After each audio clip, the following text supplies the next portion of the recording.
Bueno, primer bloque del programa y les dije, Yamil Santoro, no sé si usted lo conoce, pero es un libertario de Cambiemos. Gracias por estar con nosotros, Yamil. Gracias por la invitación. Bueno, es interesante la propuesta. Libertad dentro de una alianza que está bastante complicada hoy, ¿no? Por supuesto, a raíz de plan bomba por un lado y errores internos por el otro, y para mí el mayor error es la comunicación. ¿Vos lo ves así, que un frente liberal dentro de Cambiemos es posible? Sí, de hecho creo que hay muchas personas que, siguiendo un poco la secuencia histórica de cómo se conformó primero el PRO y después Cambiemos, recordemos que la gente que estaba con López Murphy en Recrear terminó adentro del PRO, muchos liberales en todo el país terminaron ahí adentro, luego se fueron disolviendo de alguna manera o fundiendo ahí adentro partidos quizás más chicos, como era Unión por la Libertad de Patricia Bullrich, que quizás no era tan economicista, pero adhería a la Internacional Liberal y demás. Y después también mucha de la gente que Javier Milei y otras personas inspiran en la discusión 2015, cuando era o kirchnerismo o Cambiemos, se sintieron más contenidos por esta propuesta, más allá de que con diferencias lógicas que podían llegar a tener. Así que creo que hay un gran universo de personas que adhieren a nuestro ideario, que son liberales, libertarias o lo que fuera, que se sienten contenidos dentro de Cambiemos, que tienen sus diferencias, y justamente a partir de esta contención, pero al mismo tiempo de estas diferencias, es que se justifica crear un nuevo espacio, y por eso estamos armando Mejorar, que es el Partido Liberal dentro de Cambiemos. Lindo nombre. Lindo nombre, porque la idea es Mejorar Cambiemos. Porque, claro, porque hasta ahora Cambiemos, mucho de Cambiemos no lo he notado. Quizás ahora empezamos a acelerar el tema, por un lado, con las causas judiciales que van a aplacar un poco los otros temas, el tema cambiario, que es complicado, el tema tasa de interés, que es complicado, la economía enfriándose, que es más complicada, y una aparente reaparición en el ring de los que de una manera nos llevaron a esta situación y hoy nos dan clase de cómo salir de esta situación que ellos mismos generaron, ¿no? A ver, de hecho, a mí una de las cosas que más me llama la atención, que gente que estuvo en la mega devaluación, digo, de Duhalde, que te llevó a un dólar que hoy tendría que estar entre 45 y 50 pesos, depende qué dólar tomes de referencia. O sea, lo que hizo el peronismo en situaciones más o menos parecidas fue una mega devaluación que dejó al 50% de los argentinos en la pobreza. Entonces, esas personas te vienen hoy a dar cátedra de cómo salir.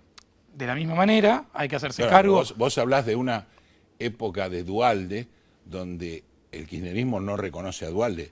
Pasó automáticamente de Fernando de la Rúa a Néstor Kirchner. Bueno, ellos, viste, Alberto Fernández un día está adentro, está fuera. No, eso te habla. Se van desconociendo, se van desconociendo mutuamente. Tienen una forma de identificarse. Menos mal que San Paoli no tuvo que nombrar 23 de los muchachos políticos, porque hay un recambio terrible. Hay un recambio complicado. Sí. Pero más allá, y que igual siempre vuelven a aparecer los mismos en algunos lugares. Exactamente. Pero más allá de esta suerte de calecita que los vemos volver a todos, creo que también hay que hacerse cargo de que Cambiemos optó por el camino que tenía más margen de error, que era el gradualismo, que más allá del nombre pintoresco que le pone Melconian del plan Perdurar y demás, era de alguna manera tratar de garantizarse la estabilidad. Pasó a boludear. Bueno, sí, después se puso un poco jodido, pero se pasó un poquito. Más allá del histrionismo y el estilo particular de Melconian, creo que muchos de nosotros, más allá de las diferencias de estilo, advertíamos que el gradualismo tenía muchos riesgos, que perfectamente el gobierno podía no llegar a controlar varias de las variables, y que si se te alineaban mal algunos planetas, la situación se iba a poner más complicada e ibas a tener menos margen de acción para reaccionar. Así es.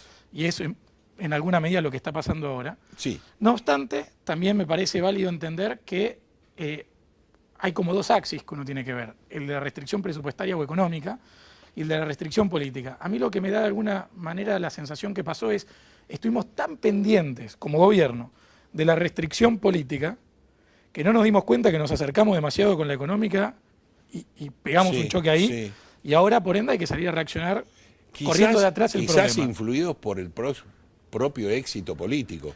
No nos olvidemos que Cambiemos en una situación que ni Macri se le imaginaba, con una provincia de Buenos Aires complicada después de un gobierno peronista tras gobierno peronista tras gobierno peronista. Que tuviste que salir a hacerte cargo de ese problema también porque era tu signo político. Obviamente. Y hoy, además, una elección de mediano que también gana.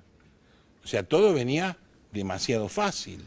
Bueno, a ver, yo creo que a pesar de que Pero la economía sabíamos que no venía fácil. La economía no venía fácil, había un margen de error. Digo, la verdad que más allá de que hay que reconocer que ciertas condiciones en el frente internacional se complicaron, digo, el problema central es que seguimos manejando un déficit fiscal alto, que no se le hizo apretar a las provincias tampoco el cinturón en la velocidad que había que hacerlo. De vuelta, también hay que entender que en la Argentina uno no goza de la capacidad política o la autoridad política de ordenar los 24 distritos con la mera voluntad, que gobernamos en minoría en ambas cámaras, que del otro lado hay gente que está buscando cualquier excusa para directamente no proponer un plan alternativo razonable. Digo, lo que se estuvo debatiendo en el Congreso de la Nación, un plan para retrotraer tarifas, que de hecho es un proyecto que ellos mismos votaron de sacarle los subsidios, o sea, demagogia con un nivel de irresponsabilidad política infinita. Entonces es muy difícil porque... Pero también la sociedad es caldo de cultivo porque no está informada. Está bien. Porque no sabe de dónde salió, no sabe dónde tiene que llegar. Bueno, y eso creo que el ministro y el presidente es culpable. Pero yo no sé si sabe de dónde salió. Yo creo que ahí también creo que nosotros tuvimos un error importante, que fue no ser lo suficientemente claros con el diagnóstico de Blanquer y decirle, muchachos, el país está incendiado. Y a partir de esto vamos a tomar o este camino o este otro. Sin blanquear la situación caótica de entrada, fuimos por un gradualismo donde te putearon a lo largo de todo el tramo. ¿Sabe dónde salió económicamente? Ahora, si la tarifa termina en 2.000, en 5.000, en 20.000 o en 2 millones, no lo sabe. No, eso no. Entonces, yo creo que las dos cosas son ciertas. No le dijimos de dónde está saliendo, ni a dónde tiene que llegar. Bueno. Entonces la sociedad entra en una alternativa de indefinición muy jodida. Y ahí diste con otro tema que no me parece menor, que el riesgo del gradualismo, que como vos permanentemente estás teniendo ajustes que no sabés en qué medida te van a impactar. Digo, hay un componente de la economía que, como vos bien sabés, tiene que ver con creencias y un fuerte factor psicológico. El gradualismo tiene un problema, digo, en el ámbito psicológico, que es que las personas no saben qué esperar, otros empiezan a especular, entonces en definitiva tenés toda una serie de incentivos perversos que no ayudan a que uno se enfoque. Una incertidumbre social. Exacto. Y otro que te especulan y te dicen, ya que estás complicado, te yo espero te a 30. dije que esto iba a pasar. Te espero a 30 y te vendo allá. Entonces, en términos prácticos, creo que de alguna manera nos hemos entrampado en esta situación. Confío igualmente que hay un equipo que el diagnóstico lo tiene claro, que optó quizás por una estrategia que tenía su margen de error. Lamentablemente se alinearon mal las cosas. Creo que ahora todo el arco político, no solamente el oficialismo, tiene que ponerse los pantalones largos, porque si no salimos de esta con un... Pero es que el oficialismo no cumplió las pautas que en un principio había dicho. En un principio habló de una mesa de acuerdo social, político, social, económico, que era imprescindible hacerlo. Y por creencia de que todo venía bien, no lo hizo. Yo creo que un poco de eso, que a veces hubo un exceso de optimismo. Obvio. Y hay que asumirlo. Pero de la misma manera también lo que empezó a pasar, digo, con el caso de Sergio Massa y otros actores políticos, es que empezaste a tener actitudes mezquinas que conspiraban con la posibilidad de llegar a acuerdos razonables. Digo, si yo estoy viendo dónde te meto la zancadilla y en vez de proponerte una alternativa genuina y válida y una visión distinta en materia de políticas públicas de cómo resolver un problema, estoy viendo cómo te pego en el tobillo, aunque sea para tratar de robarte un voto, empezás a generar una crisis de confianza hacia dentro del sistema político que termina en un juego, si se quiere, de hasta ahí estoy de acuerdo, solipsismo, digo, práctico. Pero vos te callaste la boca. Vos dejaste que el otro en el centro del ring te pegara y no tuviste una reacción como para decir, para un poquito. Yo vine de acá y estoy acá. Con lo cual, no estoy peor que antes.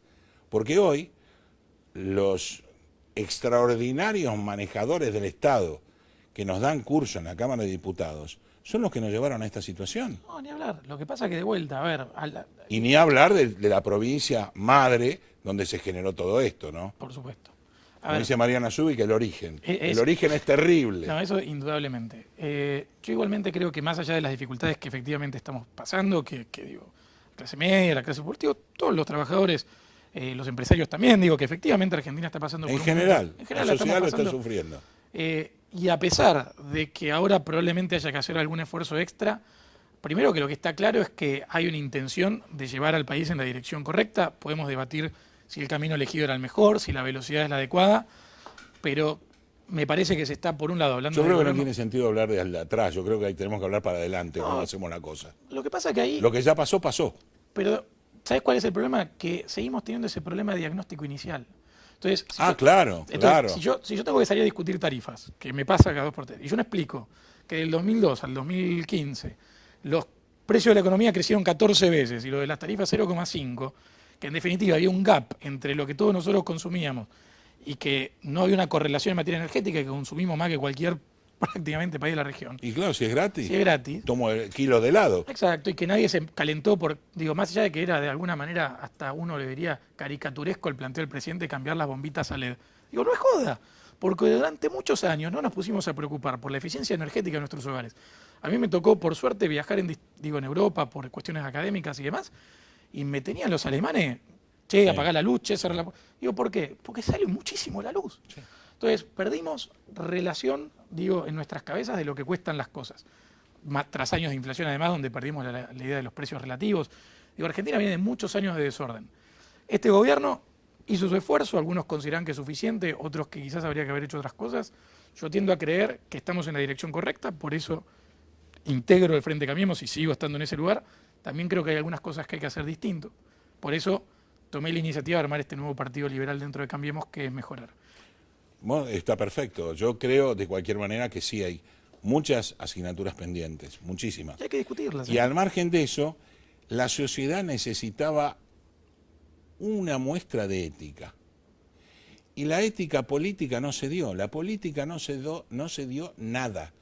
Los recambios de personal fueron un poquito, los nombramientos fueron un muchito.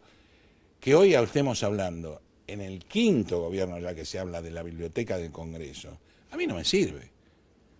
Porque realmente, si sobra gente, bueno, algo hay que hacer. Totalmente.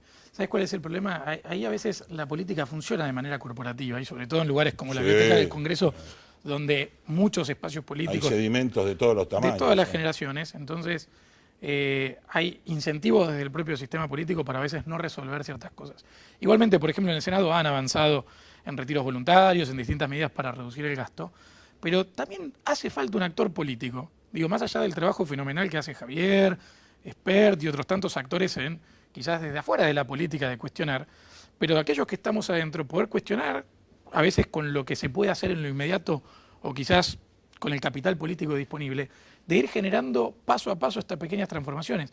Por eso yo creo que hay como un trabajo coordinado, no coordinado en el sentido de que trabajemos en equipo, pero que algunos tienen que educar, concientizar, señalar y denunciar. Pero se debería trabajar en equipo. Sí. Y se debería comprometer a la clase política. Porque esto, por ejemplo, el tema de los subsidios, que cualquier neófito, digamos un estudiante de primer año, sí, de la carrera de economía, un estudiante de primer año se da cuenta que esto no funciona. Y retrotraer cuando el gran agujero negro era justamente las tarifas de los servicios, no funciona. Ahora está todo fenómeno. Y por otro lado, ves todo el fuego que están armando, tiran álamo, tiran madera, tiran leña, ponen los chorizos, porque estamos todos diciendo que el gobierno está todo equivocado. En algo que no debería ser así. La sociedad misma se debería parar. ¿Por qué? ¿Sabe por qué no se para? Porque por la incertidumbre de no saber a dónde tiene que llegar. Bueno, primero hay un poco de eso de pedimos el esfuerzo, pero como vos bien señalás, no está claro hasta dónde o cómo o cuánto. En algún punto es el riesgo, reitero, del camino emprendido, porque una cosa era hacer un shock y decir, bueno, a ver, ajustamos el cinturón ahora, ayudamos a los sectores que en este cambio de circunstancias necesitan una asistencia puntual. Doy mensaje con respecto al gasto de la reducción de salarios del costo político. Entonces, el mensaje de la jefatura de gabinete, pero es apenas un 15%. No es significativo. Y yo la leo de otra manera. Llevamos 2 años y medio de gobierno. 15 más 15, ya son 30. Y si ponemos un 7,5 más, estamos en un 37,5, digamos 40. No es poco significativo. No, por eso creo que a veces, de vuelta, lo que hay que tener en cuenta es que hace falta fortalecer ciertas voces en el plano político, que puedan exigir este tipo de cambios a mayor velocidad. Entonces, retomando de alguna manera el planteo o el guantazo bien planteado de que hay que coordinar, yo creo que lo que hay que hacer es fortalecer, tanto el rol de los comunicadores y de los difusores de ideas alternativas o de las ideas de la libertad en sus distintas expresiones, como al mismo tiempo aquellos que lo estamos bajando al plano concreto. Te pongo un caso práctico. Para nosotros, una de las cosas que hemos decidido que vamos a llevar adelante es el tema de impulsar una reglamentación razonable de Uber en la Ciudad de Buenos Aires. Ajá. Porque nos parece una locura que se siga mediante una omisión legislativa avalando ataques mafiosos por parte de ciertas personas, declarar ilegal una actividad que el Código Civil establece como ilícita. Era un tema que iba a tocar con vos. Perdón, no quise... No, dale. No quiero conducirte a lo moreno. No, al contrario, dale. El programa. En ese sentido, creo que hay una... Digo, y en temas puntuales como este, pero que podríamos hasta pensar en conjunto y seguramente se nos ocurrirían varios, donde una voz liberal puede establecer una diferencia que se plasma en más puestos de empleo, mejor salario real para los consumidores, en ordenar una situación de conflicto que a veces por no querer enfrentar determinado costo político, claro, uno deja para adelante y después capaz hay que lamentar un muerto. Digo, porque la verdad que hay una escalada de violencia que es preocupante. Sin ninguna duda. Así que, por ejemplo, nosotros hemos tomado la aposta de llevar adelante este tema. Vamos a estar presentando en breve un proyecto de ley, no solamente para regularizar Uber, sino también para desreglamentar o desregular parte del servicio de remises o taxis, para que también puedan ser más competitivos y no se les pidan ridiculeces que no contribuyen a resguardar. Ahí vamos. Ahí estamos de acuerdo. Porque hablamos, yo creo que de la boca para afuera, la desburocratización del Estado. Decimos, no, vamos a mejorar, vamos a hacer esto. Y si vos yo que soy de la calle, de empresas, de comercios, vos vas a hacer un trámite y te volvés loco igual. Sí. Porque tenés los distintos escritorios con los distintos sellitos igual que antes. Hemos mejorado mucho la tecnología, estamos más online, ni hablar del tema online con la AFIP, porque tenemos un serio problema con la AFIP, que recién se acaba de resolver con la prórroga de la resolución de las declaraciones juradas que los desgraciados de contadores como yo teníamos que hacer y no llegábamos ni a la 10ª parte. Pero por otro lado me están diciendo en la AFIP, porque hay un gran problema económico, que prorrogo la declaración jurada, pero tengo que pagar igual. ¿Y sobre qué pago? Claro. Sí. Es medio incoherente. Sí. Es medio incoherente. No, ahí para tomar quizás la punta de lo que estás planteando, Argentina indudablemente tiene un exceso burocrático ridículo.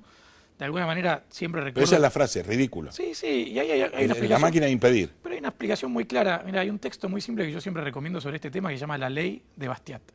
Que es que cuando vos aumentás la burocracia estatal, muchas veces esa burocracia estatal después necesita justificar, por un lado, su razón de ser, pero por el otro lado también busca tener más poder y busca ganar más guita y demás. Entonces, ¿qué hace? Regula más. Entonces, si no hay nadie tratando de ponerle un límite a la expansión de la burocracia estatal, que inercialmente siempre tiende a aumentar, obvio, lo que termina pasando es que lo que viene después es más regulación. Claro. Entonces, yo igualmente creo que el gobierno nacional, y ahí hay que destacar el laburo de Pancho Cabrera, armaron un área, paradójicamente, armaron una nueva área para llevar adelante de simplificación productiva, que lo que está haciendo es un gran proceso de desregulación en distintas áreas, sacando trámites innecesarios y demás. Obviamente hay en tantas áreas, y está la complejidad y la hiperburocratización. Se nos termina el tiempo, pero sí te voy a pedir claro, que pongan el pie en el acelerador. Bueno, metan un motor 2.5 y peguen en la ruta, porque no tenemos tiempo. Que se adhieran y se afilen a mejorar para que le podamos meter más nafta al tema. No te quepa duda, sí, ojalá, con mucho éxito. Y te vamos a seguir convocando para que nos sigas planteando cómo mejora. Perfecto.